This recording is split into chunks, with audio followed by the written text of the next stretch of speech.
Hark, it's the 87th Precinct podcast. It's book number 9, Til Death, by Ed McBain from 1959. Welcome to the show. We have got a few little bits of information to deliver at the start of this, which includes that we are now available to listen to on Stitcher Radio, which, if you don't know, gentlemen, is a very popular podcast hosting place. Oh, okay. So if you do listen on Stitcher, which if you're listening to this now and you don't know that it's on Stitcher, why would you then go and listen on Stitcher? I don't know. But if you do decide to swap to Stitcher, if you rate and review us on that, that would be extremely useful, as it would if you happen to be listening through Apple Podcasts, formerly the iTunes podcast service. Or if you're listening on hearthis.at, where we host it, or Acast, or TuneIn, or Blueberry, or Player FM, if you share it, but especially Stitcher and Apple Podcasts, if you were to rate it, review it, then that will be very helpful in getting the message out about our extremely niche podcast. And if you want any more information about anything we talk about, any of our previous episodes and other odds and sods, then we have got a blog, hark87podcast.blogspot.com, and that's got the entire 87th Precinct book list on there. It has got some Ed McBain biographical information even, and some useful links to other sites, and we keep updating that as and when things occur. So that's the admin out of the way. And what we're going to do is, we'll introduce the team as usual, including me, Paul Abbott, and you, Stephen Royston, and him, Morgan Brown. So that's us. Hello again. We get into the world of some matrimonial madness. Oh, indeed. And we step outside of the squad room to some extent with this story. We never step in it. Or do we? Well, step briefly in it. Yeah, briefly, yeah.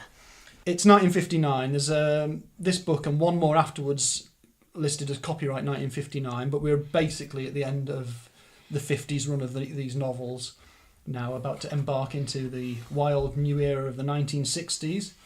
And this book was written probably almost exactly 58 years ago. I think it came out, or it was copyrighted in the September of 1959. What an exciting time that would have been for Ed McBain, because he was publishing lots of books. Not for us, because we weren't here. Right, so before we get into this, I thought I'd like to cast a nice local event into the mix here. Ooh. I did some research, wine and crime style, into real marriage-based crimes. It's not a bundle of fun doing that research, really. But we're based in Liverpool, and the best crime I found, it really was the greatest crime, comes from a story from 2013. And you guys might remember this, you might not. In 2013, there'd been a bombing in the US, the Boston Marathon bombing. That is not the crime we're talking about here. A few days after it, a chap called Neil McArdle was supposed to be getting married to a girl at St George's Hall in Liverpool. It's a beautiful venue. If you've never seen it, look it up. It's a big building in the centre of Liverpool. It's very ornate, beautiful wedding venue. I expect if you have a wedding there, it's a nice place. So obviously it was a big wedding. Oh, voice is going there already, getting quite emotional as you do at weddings. Problem was, he'd actually forgotten to book it. Ah. Now, how do you think he got out of this situation? Given the information I've delivered to you so far, I think he might get bludgeoned to death. Did he... He didn't. Did he do the killing, or was he I didn't say there was a killing. Did he somehow create the impression that he'd been killed in the Boston bombing? No, nothing quite that ornate. Did he... That's what I would have done. So is there any murder afoot here? There is no murder afoot. Oh, right. No. Perhaps he... I don't know. He basically rang up the venue on the day and gave a bomb hoax. does this now not ring a bell, actually? Yeah, well, it should do, given it was on our local news. Yeah. I don't remember that at all. But What, so it's quite he funny. blamed the fact that they couldn't have it that day on the fact that it had been declared... It had been evacuated Yeah. rather than that So he hadn't bothered to his book attempt it. to try... Oh, it was pointless going down, love. Yeah, basically, to try and hide the fact that he'd failed to actually book the venue, he created a bomb scare, which meant that obviously the place was swarming with police and it was the venue was closed. To be honest, on the morning of your wedding, or the day before, perhaps, where it suddenly dawned on him, that is actually pretty good thinking. That Fairly is just like, resourceful, isn't it? Yeah. it's like, what is worse? I get found out for that, or I am murdered by my fiancée. The problem was, of course, the police went down, the wedding was postponed, the place was searched, it was found out that there was no bomb there, and so everyone went, well, the wedding's just delayed, let's go ahead. And then they went, but there's no wedding booked here today. Oh dear. The slight flaw in I the plan. I now retract that clever He thinking hadn't comment. thought it through a couple of steps in advance, you see. He probably wasn't thinking straight, to be honest. This is going to buy me a very small amount of time. It's a big place. You would think it would take a good day to search for a bomb there. It is a large venue, Definitely. although If it's empty, though, it's quite quick to... There's no bomb in here. yeah, apparently he disguised his voice. He rang the registry office and said, "This is not a hoax call. There's a bomb in St George's Hall and it will go off in 45 minutes." Not, it will go off at some point today, thus making it like Yeah. much more of a threat that would take a longer period of time, that would make it more difficult for It will them. go off at some point during the next month. It's Yeah. really well concealed, so you won't find it. You'd give them a riddle, wouldn't you? You'd give them an Ed McBain style A bit of a cut death man. out pieces of paper riddle. That's what you'd do. Yes, later it was discovered that no booking for the wedding had been made. McArdle's would-be in-laws were already suspicious, the court heard.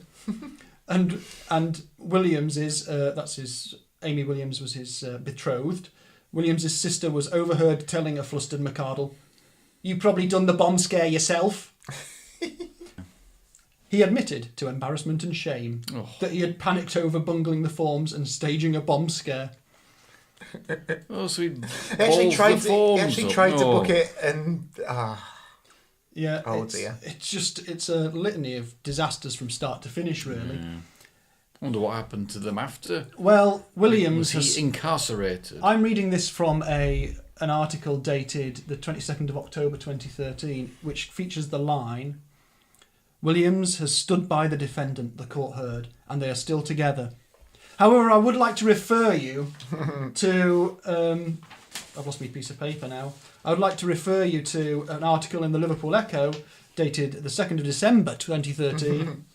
St George's Hall bomb hoax bride-to-be. Quote, I'll never forgive my ex for what he did to me. Excellent. He got a year.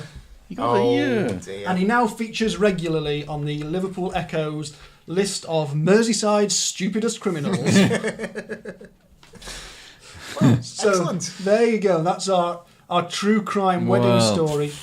To lead you into a much more extravagant wedding-based crime plot. It's stranger than fiction, that, though. You wouldn't believe that if McBain had have set that out as a premise in Till Death, would you? No, indeed. But we open in Till Death with... well, actually, talking about how we open, do your copies of this story, gentlemen, as both being different copies slightly, do they open with cast of characters? Indeed, which is an unusual feature. It does, yeah. Because I looked at... Because obviously mine does, and I looked online at some of the other new edition, the Thomas and Mercer online edition, and... Don't they have it? They didn't look like they had it in... well, certainly not on the online preview, anyway.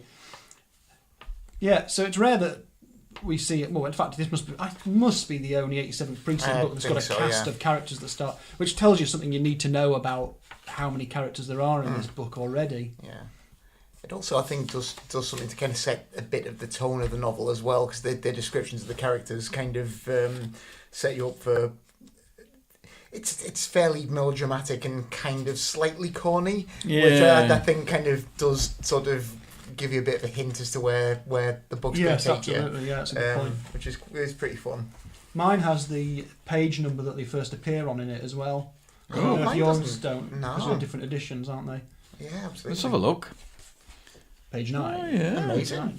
It'd be a bit daft if it said page 9 on yours and yours is in a dual volume. And Oh, it does start with the page numbering again. Oh, halfway right, through. I suppose so. Fair enough then. Hush my mouth. I think these are actually the same editions, mine and Steve-O's, just Yeah, mine just yours is stuck to on the back of another. Well, don't give too much away because we know that our audience do like to listen to the bonus Oh, episode yes. for detailed descriptions spoiler. of the books we've got. Yep, absolutely. Yeah, so like the description of Christine Maxwell, who is Cotton Hawes' new friend, the flirtatious merry widow figured a walk in the woods would lead only to a kiss, but she figured wrong. Page 24. Yeah, I'd like that. It's an interesting thing. It's dedicated to Margie and Fred. I don't know who that is. Hey? Oh, mine isn't. No, that's mine. He's Well. rededicated the novel in later years. Why? Which what? This is for my dear wife. Drajika. Yeah. Right. So the later editions, he's asked for them to be. I think he basically asked for all of them once he met Drajika or Drajika. Don't know how it's pronounced, but she went by the name Dina. I think once they got together, he basically everything he had released, whether it was re-released, I think he had rededicated to her.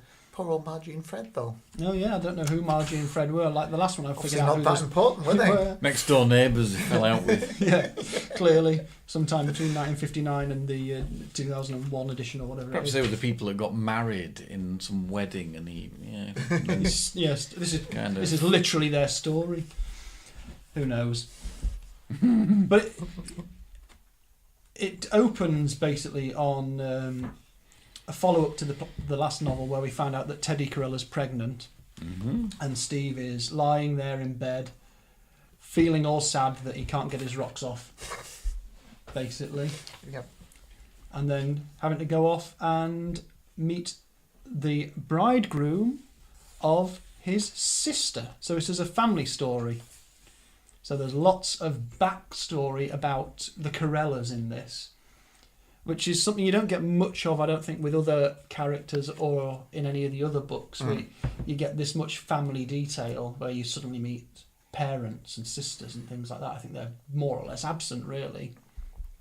Yeah, it's only really Steve's family who you do get to meet in any real depth, isn't it, I think? Yeah. Mayor talks about his a bit, but I don't think you ever. Generally, it's just flashback to... Just round the dinner table, I think, aren't they, when they chat Yeah. in? But yeah, certainly not. And then beyond the bits of Pete Burns' family that we've already explored. Yeah. Absolutely. So it's his little sister, Angela, who's getting married to this chap, Tommy, who is having a wonderful time, being a bit nervous, as you do when you're getting ready to get married, and he's getting prepped. And he's received a gift. Well, traditional gifts that you send to someone. Well, do you send gifts to the groom on the morning of the wedding as a little teaser gift? I don't think it's a thing, is it? I don't tend to. A snifter of booze, or Maybe someone will perhaps come round, something perhaps like that, offer you something yeah. from the hip flask. a cigar or something, maybe. Yeah, something possibly something consumable. like that. Yeah. Maybe a silly little gift, maybe, but Perhaps. Well, certainly not. Perhaps someone would like to explain what this silly little gift is. Well, I'll let Morgan. Well, it's a black widow spider. Yes, a black widow spider. It's a live one as well, isn't it? It Because certainly is. when he opens, is it a little box or something? And then Yeah, he like, it throws looks it like across it's the going room, to and be, he's like, "Why the hell did you let me open that, you idiot?" When he shows it to Steve Carella. It does look like it's going to be some little piece of jewellery or something, perhaps, and then... And then it is a black widow spider, yeah. I hate spiders. It's that time of year as well at the moment where everywhere you turn in your house there's a spider. There was one in my mum's bathroom when I was down at my mum's the other day. Yep. That was about the size of a Yorkshire Terrier. Bloody hell. It was huge. It had prongs. I think they were legs, but I'm going to call them prongs. But yes, they go into a bit of amateur psychology about what the spider is a symbol of. Forgive me getting all biological here, but Steve Carella seems to believe that the black widow spider is a symbol of the vagina. Gosh. Now, I've not heard that, but Nor have I. it's, perhaps I don't move in the circles where female anatomy is compared to deadly arachnids. No, I don't think I've ever heard that before. I think perhaps it's just the name Black Widow, therefore it's a extrapolation. Yeah. There's one of those Sherlock Holmes movies is Sherlock Holmes and the Black Widow, is it? Or The Spider Woman. Spider Woman, yeah. It's one of the... one of the Basil Rathbone. Yeah. Hmm. So I wonder if that's along the same lines of that sort of... kind of impression. deadly feminist kind of... Oh, yeah. Deadly feminist. Deadly Feminine. feminine items. Yeah. I think the Black Widow consumes her mate after they've... That's the, from listening to The Black Widow by Alice Cooper with the introduction by Vincent Price, I'm aware of that. well, those are two sources you wouldn't dispute. Well, exactly, yeah. Alice and Vincent. These people know their spiders. Yeah. What I think is a bit strange about everything that happens in this book, and this is the first... a lot of the ones that we've been reviewing I've read before. This was the first time I've read this one. Ah, right, okay. And that's interesting. I did zip through it quite quickly because it is quite a compelling, yeah. quite bouncy sort of story as you go along. There's a lot happens in it. Bouncy is about right. It was a bit quite theatrical, I think, especially with the... I think the cast of characters at the beginning kind of braces you for something a little bit different. Yeah. And we know he wrote plays as well, so maybe he had that sort of thing in mind. But it very quickly... So he gets a Black Widow spider sent to him, alive, but immediately they're like, oh, you think of anyone who might have sent you this? Oh, yeah, someone I was in the army with a little while ago. I killed... actions that I took may have led to the death of his mate. Or so he thought. Oh, anyway, should we go and get married? And then they immediately... We go over to the one scene in the squad room, I think, which is basically where... It's on the phone to... He rings up Maya, doesn't he? Maya. And we get... One thing that is interesting here and is useful for the scholar of the 87th Precinct is that we finally get a chart, don't we? We do. It's quite exciting. So, some of the names on there. Yes, it's like a squad chart showing like the shifts for the next week, really. Which is quite interesting because there's lots of names there that we've heard of, and then lots of names that we've never heard of, and some names that we've not heard of and yet will hear. Oh, I'm quite intrigued there. Special assignment at the bottom. Alexander, no idea who that is. Parker. Oh. Kasukian, never heard of him. Masterson, never heard of him or her either. But Brown, Maya, O'Brien, Willis, they're all there. But then there's Di Maio, Levine. Yep. And then there's Fields, and we all know his later obsession with W.C. Fields. Yeah. So you kind of, Yeah, I possibly, don't know. yeah. You're extrapolating forward there. Might be a good by call. about 40 years probably by the time he introduces a character. But there's a blend, a mixture of... Because very early, one of the earlier books says that there's normally 16 cops on at any one time. Yeah, and 3, 6, 9, 12, 13, 14, 15, 16 if you count the special assignments. So he's actually provided us with all the names there and filled in the blanks that we may have had, which is great for the 87th Precinct nerd. Indeed. I wonder if any of them do crop up again, even in passing. I'm not sure. I don't think so. No. I think we just assume that people get transferred between precincts, and that's probably why they never turn up. And other people get transferred in, and that's fine. But it's interesting. Parker, Holden most definitely does. Yeah, indeed. I'm trying to remember. It's difficult to remember when they come in because some of them you think come in earlier and later. I think he's in the 60s, some 70s yeah, maybe. it definitely crops up in the 60s, I think. It's a shame about Kasukian. I was looking forward to the adventures of Kasukian, but not to be. Yeah. Perhaps there's a spin-off series of books to be had. Kasukian and Capek. Oh, yeah. Detectives. There's sort of fan fiction waiting to be written. Yes, indeed.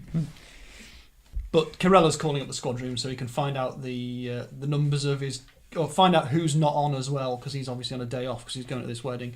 And so he drags the other 2 cops who are on the day off down to the wedding as fake guests to help him guard his brother-in-law-to-be. Bert Kling was reading the Sunday comics when Carella's call came. He took a last wistful look at Dick Tracy's wrist radio and then went to answer the phone. There's a nice quip on the next page about Dragnet as well, which is his usual dig at the world that he's working in. But it just gets so ludicrous, this book. It's very silly. It is, yeah. Because I don't think we actually get...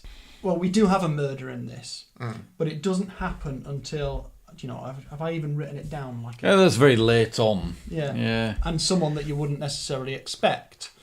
In the meantime, we have tampering with a wedding car. We have an attempted assassination, which there's not even a bullet fired at that point. There is mysterious wedding gifts. Mm-hmm. There is a man who assaults himself at one point. There is all sorts of to-dos, and one of my favourite things is there's quite a lot of musicians in this story. Because my favourite one is on page 102, 103 in my edition, because you know what we do love? We love hep talk. Oh yeah. Chapter 10, there's a load of hep talk. There's some great jazz cat lingo going on, isn't there? So there's some musicians at the wedding. There's including a band leader who's questioned about why he carries a gun. There's talk about someone having a trombone case, I think, which is being used as a distraction, a bluff for carrying a rifle. And then at some point they're questioning a guy called Sid Lefkowitz, who goes by the name of Sid Lef. A name he describes as shorter, sweeter, and with a good beat. He's brilliant. It's one of those great little bits of interrogation where they start speaking to someone and it just goes off. One of McBain's classic things is to do that, to introduce a character who's like, you're interesting, but you're not helping in the slightest. So you just get a little insight into their bizarre life for a few pages, and then they're gone again. I'd like to hear Sid Left's Symphony for 12 strings. So tell me about Symphony for 12 strings, Morgan. Well, I think I'm getting the wrong idea here. You do sound like you're getting the wrong idea, and don't. Okay. It ain't from Bananasville. Not from Bananasville. That's where I get all my records from. A jazz symphony. 3 guitars, 6 violins, 2 bass fiddles, and a piano. I like Slush Pump as a name for a trombone as well. Slush Pump? I've never heard that. The guy with the Slush Pump. The Slush Pump? Sounds what are you doing rude. to a trombone that makes someone nickname it the Slush Pump? What's coming out the other end? This is almost as bad. Brace yourself, I'm going to fire up the Slush Pump. Oh God, this just reminds me, in the news today, there was a talk that in London they've discovered a massive fatberg. Oh yeah, I saw that, yeah. It's longer... Riddled with condoms and a list of loads of disgusting things. This is congealed fat of the length that's longer than Tower Bridge, apparently. Yeah, it was like tons, wasn't it? Yeah. It's all those people emptying out their slush pumps into the drains. Simultaneous slush pump discharge. Oh dear me. Oh God, makes me feel a bit sick. But, yeah, see, it is a bit of a blizzard of incident and suspects. But am I right in thinking that the main culprit is the first person they think it might be, and then they go on lots of blind alleys, and then it actually is him after all? Yeah, it is. The one and thing it's like, that... all right, okay. Thanks for that. The thing that bothers me about this book is perhaps the actual motive at the end. But before we get into that in too much detail, have we got anything else about musicians in it? There's a great description of the band, actually. Oh, where's that one? If you can find that. Just it tells the lineup, and it sounds quite fun. 18 slush pumps. I think the slush pump is definitely highlighted as a bit of an issue with it. 120 marching slush pumps. What's that song? 76? Slush pumps. 1 piano player, 1 drummer, 4 saxophonists, 2 tenor men and 2 alto men, 2 trumpeters, 1 lead and 1 second, and a trombonist. Slush pump. Slush pump, indeed. The San Martino Orchestra. Yes, it's a bit of a grand name for a band of that size, but... You see his picture. Good old Al Martino. Actually, the ensemble would have been complete. Oh, sure, the rhythm section could have used a bass player, but why be picky? It would have been complete without a trombonist. Unfortunately, I think Sal himself is the trombonist, and that's why he's there working the slush pump, even though no one really asked for it. Yeah, absolutely. But we do, as Steve-O said, we do see a picture of Sal on one of another classic McBain thing, which is a reproduction of a piece of police or a piece of municipal paperwork, let's say. In this case, it's a City Bureau of Pistol Permits, and it's got a little mini photograph inset of Sal. He looks like he's got a little Sparks-style moustache. Indeed. There, Salvatore Albert Martino. He is 28 years old, 5'9", and weighs 157, but it doesn't say what the units are. And I refuse to. 157 pounds. Stone. Yeah. It'll be pounds. It certainly It will be, yeah, of course it will. In the States. Oh, because I weighed myself on my mother's weighing scales, and they were in pounds, so I had to put in what is 150 pounds. I only have a concept of weights in pounds from watching years of pro wrestling. So I know that, large wrestlers weigh 300 plus pounds. Smaller wrestlers, not so many. You'll be able to look in your pro football magazine about poundage of... Oh, yes, of course, and I still not really understand it. Yeah. Because, yes, 300 is... it's big, isn't it? That's... 180, that's about... 12 stone. Yeah, that's solid. Solid, 13, yeah. 13 stone or thereabouts. Yeah, I would say something so, like yeah. that. 13, 14, yeah. I'm And sure... yet in baking... In baking? Pounds adopted, I suppose, aren't they? Well, who knows? After Brexit, who knows what units we'll be using? With the Isle of Man. The Isle of Man inch, which is an inch that's shortened by 3 millimetres, and you have to work out in your head every time. Yep. Oh dear. The Guernsey ounce. Be amazing. But they kept on like metric measurements, but they gave them ridiculous names. So like the Guernsey yard, which is just a metre, and like the Alderney. Take that, Europe. Yeah, the Alderney pound would be just a kilogram. Yeah. Can I have 2 Alderney kilograms of potatoes, please? Of your bendiest bananas, please. Yeah. Suck on that, Brussels. Yeah. Yeah. Yeah. It makes about as much sense as anything else to do with Brexit. A Tresco. A Tresco. An Isle of Dog's Foot. If you wrote this into the Daily Mail, they would be celebrating it. It'd be letter of the week, wouldn't it? Yeah, it'd be front page. Actually, yeah, probably. Finally. Oh dear me. We've wandered somehow a little bit off topic. Never mind. Talking about the music, I'm sure somewhere it says what songs they're playing. Oh, it does occasionally. They were doing a better job than the narrator seems to have suspected that they were going to. It must have been. Let Me Call You Sweetheart, which is a song which is one of those wartime tunes I associate it as being. Yeah. Let me call you sweetheart, I'm in love with you. Started too low there, got a bit husky. With all the chat about the Horse Ladies songs in the previous book, which I can't remember the name of, he must have been a bit of a music fan to go into this level of definitely, detail. He does. The music crops up in a number of his books, really. His future, I got future. Streets of Gold for you, didn't I, Morgan? That's Indeed. all about a musician. Yeah. His future rap book as Oh well. yeah, well there's a lot of that coming up. Yeah. But yeah, there'll be time aplenty for that.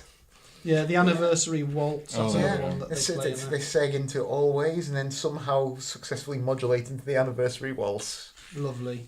Yeah. I can't believe he could still play after getting shaken down for owning a pistol. Poor old Sal Martino. Can still blow his slush pump. Yeah. With the best of them, he's a professional. He is. On the bandstand, Sal Martino leaned over to pick up his slush pump.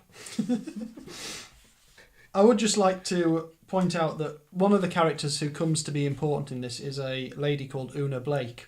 Very important in this, in fact. In an early description of her, and again, I hate to get much into female anatomy, but there's a description of her that says, "You won't miss her if you see her. She's a blonde with bazooms like pineapples." Covered in spikes. Yeah. Really Absolutely. hard, gnarled outside. Yep. Bazooms like... Yeah, it should be said actually that Spiky green nipples. McBain is in no way shy about getting into descriptions of female anatomy in this book, more so than most of his others, I think. That's very true, because even in a big fight scene, which, spoilers ahoy, takes place between... I've already kind of given away the entire plot of the book. Really, yeah. Well, it takes place between Una Blake and one of the cops. He does linger rather over the tearing of the dress, which is... It's sort of par for the course for these books, but it just reads a bit weird now, because it's almost like he's sexualising the fight to some extent. Yeah, and I think Una Blake is more... described more like that than... And even for him. Yeah, even for him, it's pretty extreme. Like, every single time she crops up, there's some kind of fairly lurid description of her. I think we're supposed to get the idea that she's rather a... well, perhaps not femme fatale. She's certainly not... We don't know her marital status, so she's not a Black Widow character, but she is something... She's someone that you would notice, and therefore probably very good at manipulating people, is the implication. Indeed. But yeah, it does feel a bit heavy-handed from a modern perspective. That's when he's at a bar that's called the Easy Dragon. And it's only called the Easy Dragon because the sign writer made a mistake. It was supposed to be called the Easy Drag Inn. I like that. It's an interesting touch. Yeah, it's another nice bit of sort of passing kind of character sketch there with the barman of the Easy Dragon. Yeah, very much so. There's loads of interesting characters in this. There's the photographer. He's cracking, isn't he? Yeah. He's in it for quite a long time. It's with his quite... well, mind you, McBain loves photographers. As we've ascertained, there's not been a book without a photographer in it, I don't think, so far. So I wonder if that'll wear off at any point, or whether actually when we trace the whole thing, what it really is, it turns out the 87th Precinct is a subtle history of photographers in New York City as told through the fictionalised account of a police precinct. It could be. Well, there are a few good ones. Yeah, like Birnbaum as well, the unfortunate neighbour, bless him. Yeah, so... Well, I think we have to give up on spoilers on this one because there's too many characters to actually talk about it without... They kind of give away what's going to happen to Birnbaum in the cast of characters, to be honest. So he's just a nice guy that's known the family for a long time, but because he lives over the street, he pops back there foolishly, runs into Una Blake, runs into the wrong end of a bullet, and suddenly the police are involved properly. It's not just the sort of off-duty guarding duties that the others have got. That's the main actual crime. But we don't actually see much about the investigation of that particularly, because it's sort of handed out to a different precinct, and everything happens in separate little places. So there's some actual cops chasing information about one character from the start. There's the investigation into this death, which is just sort of left to happen by other cops as well.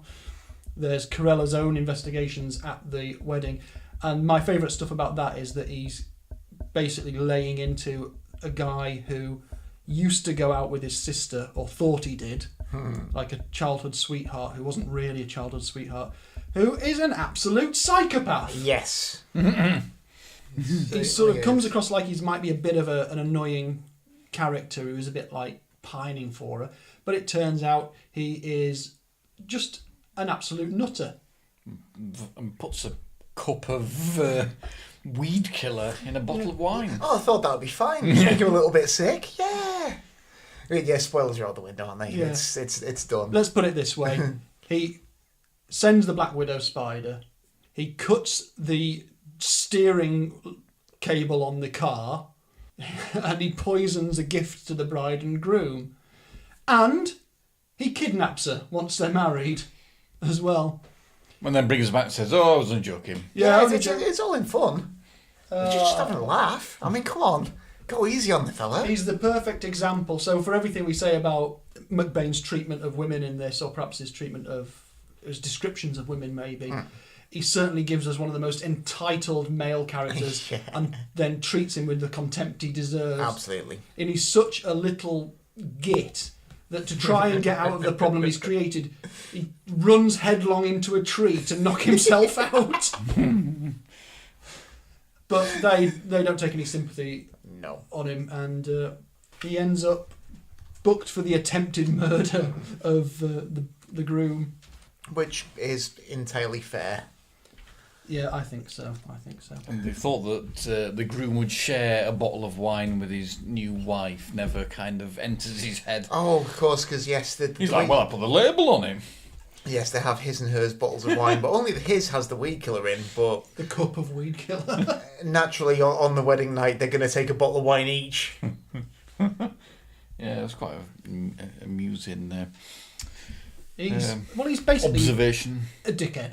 He is definitely a dickhead. But of good characters involved in this book, though, we get a rare, prominent outing for Bob O'Brien as well. We do. Good old Bob. Who isn't in that many of them. Certainly not more than mentioned in a paragraph. But, I think this might be his last major outing for a little while, if I remember correctly, but I might be wrong. Bob O'Brien is the tragic cop who just can't seem to get through any case without having to shoot somebody. No. And this is no exception. Fortunately... We've mentioned him before because he's cropped up in something to date, hasn't he? Yeah, he's popped up from time to time. Because he generally works alone as well, doesn't he? Because people are reluctant to be his partner. Yeah. The other cops are always fearful of getting shot when he's around. And yeah, this is no different. Yeah, he hates shooting people, and every time he ends up in a situation, he yes, ends up having to shoot. He does a very sorrowful description of him, doesn't he? He's Saying he very goes sad home character. and has a cry alone and all that. Because he shoots a butcher who he knew since he was a kid or something. It's quite sad, yeah. As the cast of character says, the jinxed cop, so called because he'd had to kill 7 men since he joined the force, prayed he wouldn't have to add an 8th name to his guilt-heavy conscience. Which, luckily, he doesn't, but he does have to shoot someone who is carted off in the meat wagon. I was intrigued as to whether meat wagon was still used as a euphemism now for ambulance. I did put the question out there, and someone said it was. And another friend said, "Oh, my father-in-law uses the term meat wagon for his vehicle at work, but he works for Tesco's."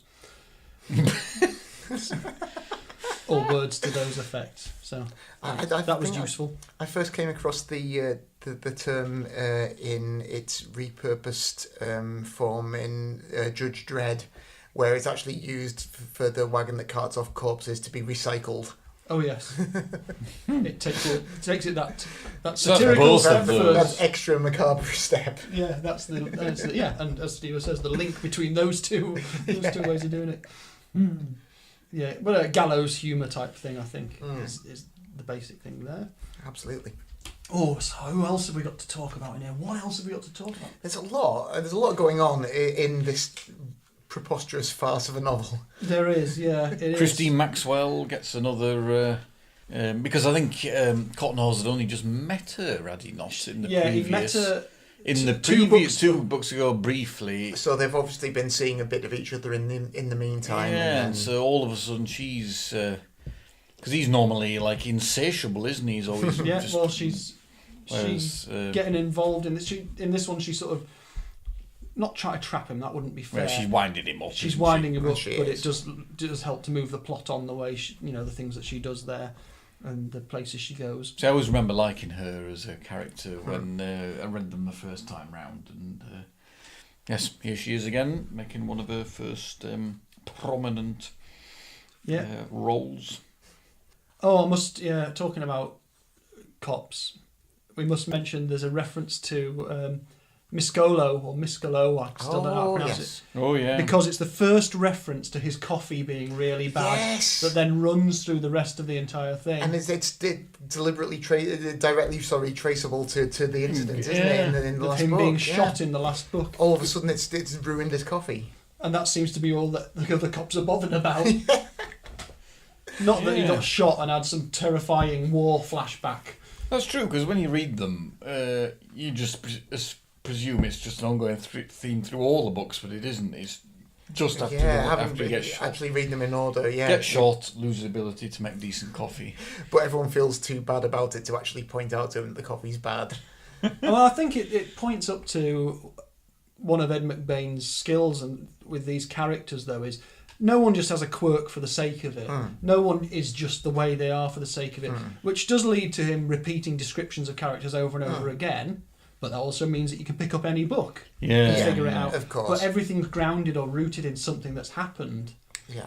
And so for Miscolo, it seems a bit of a joke in later books, but obviously it's rooted back in an incident that's happened, and it's changed someone, silly as it might seem, but it gives it a bit of reality, gives it a bit of grounding. Definitely. So I think it's one of McBain's really good skills. I've totally forgotten that, actually. I must have missed that. Yeah, I obviously hadn't really registered it at the time, but yeah. And of course, where there's a wedding, there's normally some other family things happening. This tends to happen in stories about this. And of course, at the end of this book, Teddy Carella gives birth. She gives birth to twins, who then, over the course of the next 30 years, age at the most terrifyingly slow rate. Which I think McBain does make the occasional wry reference to, doesn't he? Yeah. Do they become 15 get to teenagers, don't they? I think just so, about, yeah. They start going out on the lash, don't they? I think one of them does, or get some hooch from somewhere, or something like that. At the tender age of 45. Which is probably about the right pace for the novels. So, 3 years in reality is 1 year in McBain life. Yeah, I think it's something like that. But something else that you can take into account is there's nothing that actually says these books take place in the order in which they were released, and there are some you can read as taking place earlier or later. Up to the point we are now, they generally are, because character introductions are. But you can imply that some of them, I think, take place in different times. I'm not sure about that. Well, I will do some research into it. That's come to me from something I've read in a book called The Boys from Grover Avenue, which I haven't shown you gentlemen yet. And it triggered a thought, and I think it possibly is the case for a few of them. Not many, but you could read them as being earlier cases or whatever. So if we spot that, then... That would be interesting, because the Miranda Escobar thing, which is certainly dates them, prevents them being any earlier than whenever that is. That's coming up soon, isn't it? I should know when that was. I've read too many crime books. Yeah, but I can't actually think. So is that a mid-60s thing, the Miranda Rising? Yeah, so that certainly dates them. And I always thought, this not totally conclusive, but the seasons date them in terms of...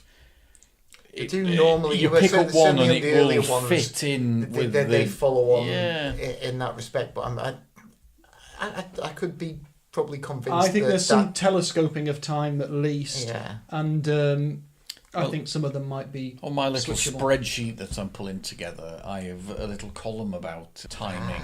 Well, I'm willing to agree that they take place, but I think there's the possibility that if you do need to try and work out how things happened, but authors aren't infallible in terms of getting everything in the right order and right time. No, they're not. Nor should they be. But having read them in order, I've never read one that I thought, this doesn't make sense. No. This is kind of... I think he manages to keep a reasonable amount of continuity with a certain amount of retconning just to make things make sense as you're reading them. I certainly don't think the entire series dates more than 15 years, because my kind of impressions is that your main stock of detectives, Carella and whatnot, are probably circa late 20s, 30 at the beginning, and you get the impression that they're possibly in their mid-40s come the end of the series. I think that sounds about right Pete to me. Burns, you get the impression he's about 50, maybe approaching, It's very tricky because he's old. mentioned, in one of the books, it's mentioned that he was a patrolman in the 30s. Yeah. And of course he has to start abandoning those sort of specific details later on because he's still in charge of the squad in 2005. Well, like people who were in the Korean War end up being in Vietnam or in the Gulf War even, I think, towards the end. Yeah, absolutely, yeah. Right, so I think we need to get towards providing a rating for this marriage-based mayhem. And what we'll do is I've got the chart of the previous scores for Steve-O to read out. Summing up. All right, okay, well, here we go. While I oil Kenneth's wheels. Killer's Choice. What happened in Killer's Choice? That's in bottom place on 71 police shields. Justifiably so, I feel. Which was that? Is that the one that... That's the lady who is one thing to one person, one thing to another person. And then they never quite really explain why. No, that's right. God, Cop-Hater's still ranked. Anyway, Cop-Hater 86, The Mugger 76, The Pusher 75, The Conman 83, Killer's Choice 71. They're all much of a muchness, these early ones, I do have to say. Killer's Payoff 80, which is the one where they hunt in the guy who writes they'll kill the lady. That's Lady Killer. Lady Killer. That's the next one, 83. And then Killer's Wedge 82.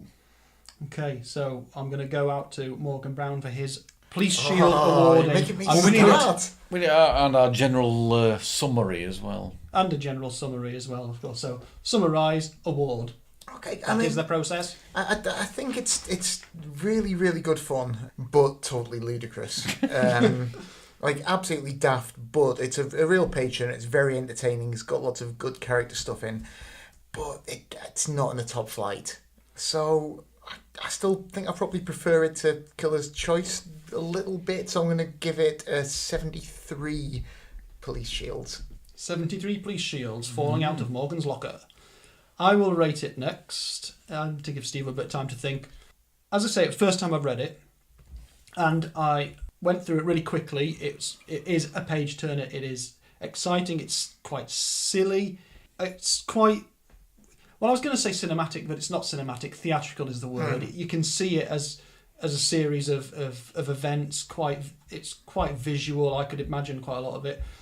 It would have made a really good episode of the TV series, save for the fact that it made a really rubbish episode. We'll perhaps talk about that on the bonus, maybe. But, similar to Morgan, I am not a massive fan of it in comparison to the others. In taking Carella out of the police station and putting him into the situation, and then sort of forcing events to bring some police action into it, it feels a bit like it's not quite right. So I am going to go for 75 police shields. Over to you, Mr. Steve-O.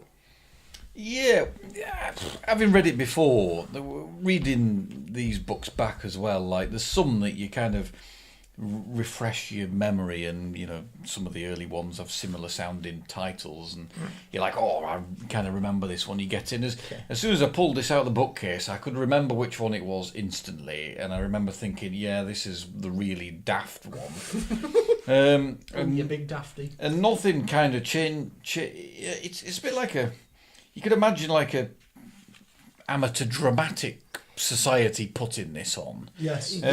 It's got that feel to it. Yeah, and I thought from the cast of characters onwards, really, it definitely does. And I think he does. I'm sure it's intentional that he's making it a bit dafter. I think maybe after the previous one, it's just another really deliberate change of tone. Yeah, just to see what fits really. Yeah. But when I was reading it, I'd not thought about this the first time I'd read it. It is quite similar to that Lady Killer one in that you've kind of got the clock ticking on they know who the target is. They've got these messages coming from someone, and do they know? And there's kind of almost this hopeless investigation to find. And so I found that quite. And given that's only 2 books ago, it's a pretty similar kind of plot mechanism, I thought. I know what you mean, but Lady Killer reads like a good thriller, whereas this reads like a farce. Exactly, yeah. No, exactly. But I know what you mean. It is a similar... The messages, and you kind of know who the target is, and yet they're trying to work out. I don't know. I just found it a bit similar. So yeah, for me, my least favourite to date, I would say. Go on then. And rate it. And given all the excellent ones in the future, to bring a bit of depth to the scoring, I'm going to give it the equivalent of, say, 6 out of 10, 60 police shields. Oh, look at that. Good grief. In order to give a bit of depth to the scoring. I think fair, and you've justified your scoring well. So, yeah. So let's see what Kenneth turns up, calculates every number, nearly every time, honestly, and he says 1? That's not right. 1. I pressed the wrong button on Kenneth. Stupid Kenneth. There's never a more unreliable operator than Kenneth. 1? How did I get 1 out of it? Oh. It is 69 police it's a shields low. on my And you low. unconventional rounding down system. So that is our lowest, isn't it? It should be noted that a low It's in still this series almost is still, 7 out of 10. It's still pretty great.